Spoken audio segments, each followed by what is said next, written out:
தர்மபுரி சட்டமன்ற தொகுதி தடங்கம் பகுதியில் கூடிய சிப்காட் தொழிற்பேட்டை அதை பற்றிய ஒரு விரிவான ஒரு ஆய்வகம் அது செய்யலான்ட்டு வந்திருக்கோம். இன்றைக்கி எல்லாருமே நாங்கள் இந்த பகுதியில் சிப்காட் எப்படி டெவலப்மெண்ட் ஆகியிருக்கு அப்படின்றதுக்காக வந்திருக்கோம். ஏற்கனவே பார்த்தீங்கன்னா இதில் வந்து கிட்டத்தட்ட 100 கோடி ரூபாய் 94 கோடி அளவுக்கு போட்டு அதற்கான வேலைகள் துவக்க வேலைகள் துவங்கி இருக்கிறாங்க. நல்லா 30 மீட்டர் அகலத்துக்கு ஒரு ரோடு போடுறது, அதே போல் இன்ரோட்ஸுன்னு சொல்லுவாங்க. கம்பெனிங்கெல்லாம் மெயின் ரோடு இல்லாமல் சைடில் போகிற ரோட்ஸ் அது ஒரு 18 மீட்டருக்கு போட்டிருக்காங்க. இந்த தர்மபுரி சிப்காட் தொழிற்பேட்டையை பொறுத்த வரைக்கும் 1700 ஏக்கருக்கு மேலே இங்கே நிலம் இருக்கிறது. அதில் 1230 ஏக்கர் வந்து தரிசு நிலம், யாருடைய நிலம் கிடையாது, ஒருத்தருடைய விவசாய நிலமோ எந்த நிலமோ எடுக்கப்படல. 1230 ஏக்கருக்கு மேலே இது வந்து தரிசு நிலங்களை எடுத்திருக்கிறாங்க, அரசு நிலங்கள் அது. அதே சமயம் மிச்சம் இருக்கிற ஒரு 500 ஏக்கரும் வந்து அதாவது அது பட்டா நிலமாக இருந்தாலும் விவசாயம் செய்யப்படாத நிலம், அந்த நிலத்தை தான் எடுத்து இங்கே பண்ணியிருக்காங்க. அதனால தான் தர்மபுரி சிப்காட்டை தொழிற்பேட்டையை கண்டிப்பாக ஆதரிக்க வேண்டும், அதில் நல்ல தொழிற்சாலைகள் வர வேண்டும், மக்களுக்கு வேலைவாய்ப்பு கொடுக்கப்பட வேண்டும் என்பதில் பாட்டாளி மக்கள் கட்சி ரொம்ப தீவிரமாக அந்த செயல்பட்டு கொண்டிருக்கிறோம். ஒரே ஒரு ஏக்கர் கூட விவசாய நிலம் 3 போகம் விளையக்கூடிய நிலங்களை எடுக்கக்கூடாது என்பதில் நாங்கள் அந்த கொள்கையிலேருந்து எப்பயுமே பின்வாங்காமல் இருக்கிறதுனால தான் எந்த இடத்துல அந்த மாதிரி விவசாய நிலங்கள் சிப்காட்காக எடுக்கப்படுதோ அந்த இடத்துலலாம் பாட்டாளி மக்கள் கட்சி போராட்டங்கள் செய்திருக்கிறது. திருவண்ணாமலையாக இருக்கட்டும், இல்லை பார்த்தீங்கன்னா கடலூராக இருக்கட்டும், எங்கேனாலுமே விவசாய நிலங்களை எடுக்கக்கூடாது என்பதில் ரொம்ப தீவிரமாக பாட்டாளி மக்கள் கட்சி இறங்கி இருக்கிறது. அதே சமயம் தர்மபுரியில் இந்த விவசாய நிலம் இல்லை, எல்லாமே அரசு நிலம், புறம்போக்கு நிலம், தரிசு நிலம். அதனால தான் இந்த சிப்காட்டை நாங்கள் முழு மனதோடு வரவேற்கிறோம். இங்கே வந்து பார்க்கும்போது முதல் கட்டமாக 200 ஏக்கருக்கு அதில் வந்து ஃபஸ்ட்டு ஃபேஸ் டெவலப்மெண்ட்டுக்காக ரோடு போட்டிருக்காங்க, பார்த்துருக்கோம். அதாவது 30 மீட்டர் 18 மீட்டருக்கு உள்ள சைடு ரோடு போட்டிருக்காங்க. தண்ணீர் எப்பயுமே ஒரு தொழிற்சாலை வரேன்னா தண்ணி இருக்கணும், தண்ணி எங்கன்னு கேட்டிருக்கோம். பார்த்தீங்கன்னா அவங்களே அதுக்கு வந்து 4 கோடி ரூபாய் செலவில் தமிழ்நாடு வாட்டர் அத்தாரிட்டி போர்டில் வந்து டுவார்டில் இருந்து சொல்லி ஒரு பெரிய நீர் தொட்டி தேக்கம் கட்டியிருக்கிறாங்க. அதற்கு தண்ணி வந்து ஒகேனக்கல் தண்ணி தான் வரப்போகிறது அப்படின்னு சொல்லியிருக்காங்க. ஏன்னா தண்ணி இல்லைன்னா ஒரு தொழிற்சாலை வராது. அடுத்தது எலக்ட்ரிசிட்டி வேணும், மின்சாரம் இல்லைனாலும் தொழிற்சாலைகள் வருவது கடினம்.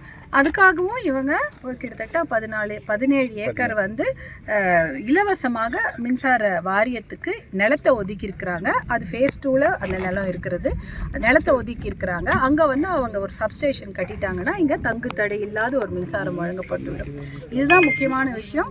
சூவேஜ் ட்ரீட்மெண்ட் பிளான்ட் அதுக்கும் அதே சமயம் காமன் எஃப்ளூயன்ட் ட்ரீட்மெண்ட் பிளான்ட், அதாவது சுத்திகரிக்கப்பட்ட ஒரு தொழிற்சாலை வெளிவரக்கூடிய தண்ணீர், அதே சமயம் இங்கே இவ்வளோ பேர் மக்கள் பயன்பாட்டுக்கு உபயோகப்படுத்தப்படக்கூடிய அந்த கழிவு நீர், இதற்கெல்லாம் தனித்தனி ப்ரொவிஷன்ஸ் இருக்கு.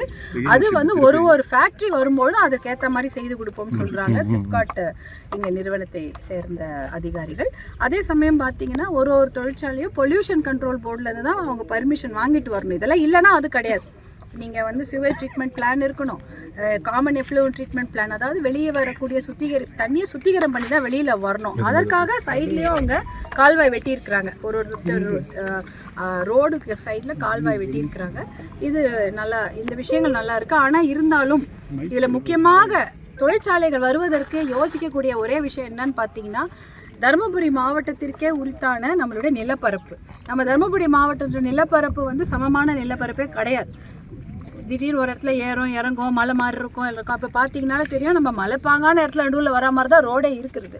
இப்போ என்னன்னா இங்கே ஃபேக்ட்ரியோ இல்லை தொழிற்சாலையோ எல்லாம் யாராவது வராங்கன்னா அது வந்து அவங்க வந்து அந்த நிலத்தை சமப்படுத்தி கேட்குறாங்க.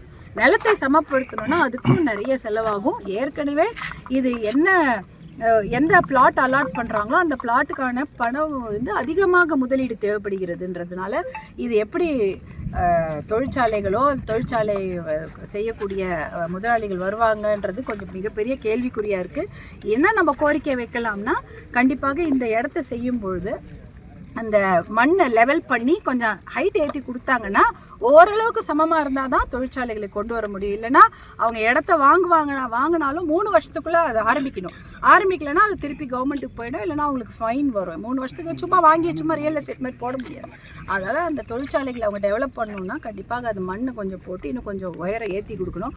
அதற்காக அந்த கோரிக்கையை கண்டிப்பாக நாங்கள் வைக்கலான்னு இருக்கிறோம். ஏன்னா அப்போ தான் வந்து தொழிற்சாலைகள் வரும், வேலையும் கொடுக்க முடியும். ஏற்கனவே இப்போது 9 தொழிற்சாலைகள் வருவதற்காக போட்டிருக்காங்கன்றாங்க. ஆனால் அவங்க வரணுன்னா இதை அவங்க ஏற்றணும். அதுக்கு எந்த அளவுக்கு அவங்க தயாராக இருப்பாங்கன்றது தெரியல. ஆனால் கண்டிப்பாக அவங்கள கொண்டு வந்து மக்களுக்கு லேபர் இன்டென்சிவாக நிறைய வேலைவாய்ப்பை உருவாக்கக்கூடிய தொழிற்சாலைகள் வருவதற்காக நாங்கள் முயற்சி எடுப்போம். அதே போல் லோக்கல் என்ன இருக்கோ, அதாவது நம்மளுடைய ரா மெட்டீரியல் சொல்கிறது தர்மபுரி மாவட்டத்தை பொறுத்த வரைக்கும் தோட்டக்கலை பயிர்கள், அதே சமயம் விவசாய பொருட்கள் தான். வேறு எதுனா இங்கே ரப்பர் விளையுதா அப்படிலாம் கிடையாது. என்ன இருக்கோ அதை வச்சுக்கிட்டு இங்கே ஒரு ஃபேக்ட்ரி வந்துச்சுன்னா இன்னும் நல்லாயிருக்கும், மக்கள் பயன்பெற முடியும். இல்லை எது வந்தாலும் பரவாயில்ல, வேலை கொடுத்தா போதுன்ற ஸ்டேஜில் தான் இருக்கும். அதனால் இங்கே வந்து அதை அரசாங்கம் வந்து இதுக்கு இன்னும் அதிகமாக நிதி ஒதுக்கீடு செய்து இந்த கிரவுண்ட் லெவலில் கொஞ்சம் ஏற்றினா தான் ஃபேக்ட்ரிங்க வரும். அதற்கான கோரிக்கை கண்டிப்பாக நாங்கள் சிப்காட் அந்த நிர்வாகத்திடமும் கேட்போம். அதே சமயம் அரசாங்கத்திடம் அந்த கோரிக்கை தான் நாங்கள் வைக்கிறோம். பிளே ஸ்டோர் மற்றும் ஆப் ஸ்டோரில் இருந்து பாலிமர் செயலியை QR கோடு மூலம் பதிவிறக்கம் செய்யுங்கள். செய்திகளை உடனுக்குடன் பெறுங்கள்.